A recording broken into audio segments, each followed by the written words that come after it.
ভাবে কাজ করে, আপনার নিউট্রালি কাজ করে, ইম্পার্শিয়ালি কাজ করে, কোনো ধরনের পক্ষপাতিত্ব না হয়ে কাজ করে, তাহলে তাদের ন্যায় ভিত্তিক এবং তাদের ইম্পার্শিয়ালি কাজ করার সম্ভাবনা বেশি থাকে। কেন?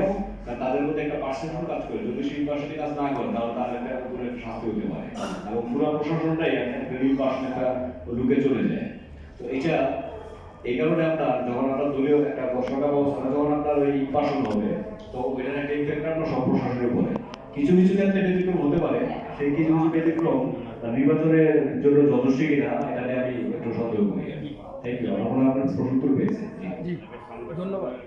আপনার এই সামনে যে নির্বাচন হবে আর কি, আপনার কি চিন্তা ভাবনা আছে যে আপনি ওখানে নিজেই নির্বাচনে দাঁড়াবেন বা আপনার কোনো প্রার্থী থাকলে দিবেন, এরকম চিন্তা ভাবনা আছে? অনেক ধরনের নির্বাচনে যাওয়ার ইচ্ছে নেই। হ্যাঁ, নির্বাচনে মানে রাজনীতি আসার ইচ্ছা আমার আছে, টু বি ফ্র্যাঙ্ক। সেটা এখন না, সেটা আফটার 5 ইয়ার্স মানে টাইম হয়েছে, নাও আসতে পারি। কিন্তু এখন নির্বাচন তার কোনো ইচ্ছে আমার নেই। এখন আমি মিডিয়া আছি, very much fine with it.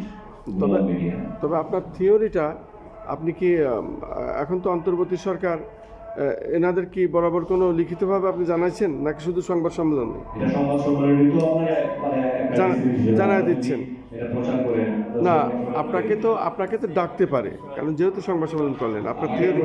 যদি গভর্নমেন্ট ডাকে সেক্ষেত্রে আমি আমার প্রস্তাবটা ফর্মালি দিব। যদি গভর্নমেন্ট চায় যে ডাকে, যে তোমার মতামত আছে কিনা, আচ্ছা, ডেফিনেটলি আমি দিব। কারণ আমি চাই যে বাংলাদেশের নির্বাচন ব্যবস্থা একটা সমাধান হোক, একটা সমাধান হোক। কারণ এটাই বাবা হয় না। আপনি 5 বছর পর পর এসে যা ঘোষণা করে বেরোবেন, হ্যাঁ মানে এটা হয় না। আমরা সবাই জিম্মি হয়ে গেছি আসলে নির্বাচন ব্যবস্থার কাছে। একটা উত্তরণ দরকার। উত্তরণের জন্য একটা সরকার ব্যবস্থা, চেকস এন্ড ব্যালেন্সের একটা ব্যাপার থাকতে হবে। আপনি যেই সরকার থাকেন না, এই অ্যাবসলিউটের মধ্যে চেকস থাকতে হবে।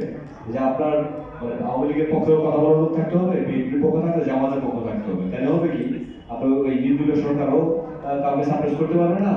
আবার দলীয় সরকারকে তো নির্বাচন হয়ই না। আমরা দলীয় সরকার যেতেই পারবো, অপশন মানে ঈশ্বরের অপশন এত অপশন হচ্ছে আমাদের একটা সম্মিলিত সরকার যেতে হবে, যেটাকে আমি বলছি ইলেকট্রন গভর্নমেন্ট। এখানে প্রধান হবে নির্দলীয় লোক, আর আপনার ওই সরকারের 2-3 থাকবে নির্দলীয় উপদেষ্টা, আর একটি দেশ হচ্ছে সরাসরি রাজনৈতিক ব্যক্তিত্ব। কিন্তু যদি আপনি রাজনৈতিক ব্যক্তিত্ব দেন, লোক দেন, তাহলে প্রশাসন টিকবে না। রাজনীতি লোকদের যে প্রকার এবং তারা যে এই ধরনের খুব বুদ্ধি সম্পন্ন, রাজনীতির বুদ্ধিটা নেতিবাচক কিছু করে লাগে। আমি আবার বলছি, এটা রাজনীতিক বুদ্ধিটা এটা লাগে, এটা খুব বুদ্ধি বলে আমরা যাই বলি না কেন। সো আপনার এটা বাদ দিয়ে চলবে না। তাদের সাথে সাধারণ উপদেষ্টারা যদি একটি অংশ হয়, ওই সব ব্যবস্থা তারা তুলতে পারবে না, হিমশিম দেবো অনেকটা। সো সেই ধরনের কিন্তু তাদেরকে না রাখলে আপনার এই যে অ্যাক্সিবিলিটি চলে যাওয়ার একটা ভয় থাকে, যে তখন আপনার ক্যান্ডেল গভর্নমেন্ট অ্যাক্সিবিলিটি চলে গেলে আপনি কি করবেন? ক্যান্ডেল গভর্নমেন্ট অ্যাক্সিবিলিটি না আসতে পারে, তাই এটা করবেন। আমি বিকল্প আরেকটা রেখেছি সরকার ব্যবস্থা, সেটা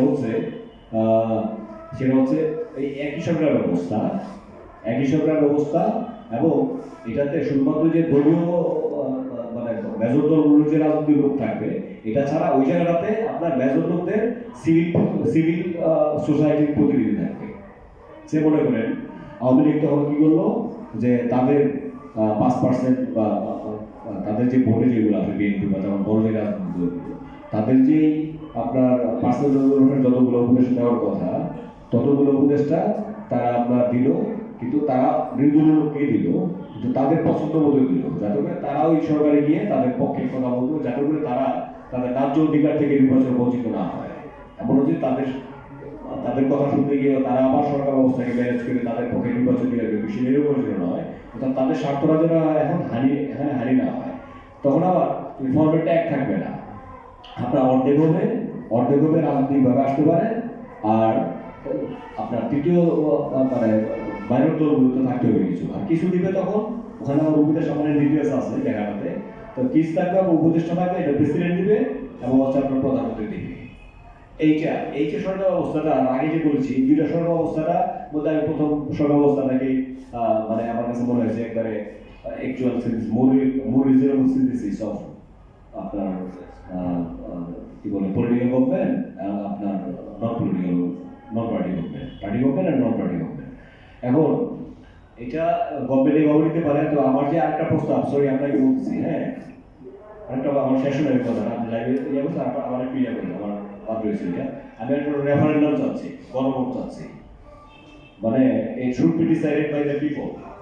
আমার অ্যানালাইসে এই সিনথেসিস এসছে যে এই নির্বাচনের সময় অবস্থা এরকম হবে, কিন্তু should be decided by the people, কারণ who are affected the most. আমরা ভোটাররা কিন্তু affected হয়েছি। আমি ভোট দিতে পারিনি, আপনাদের আমার ধারণা অনেকে ভোট দিতে পারেননি।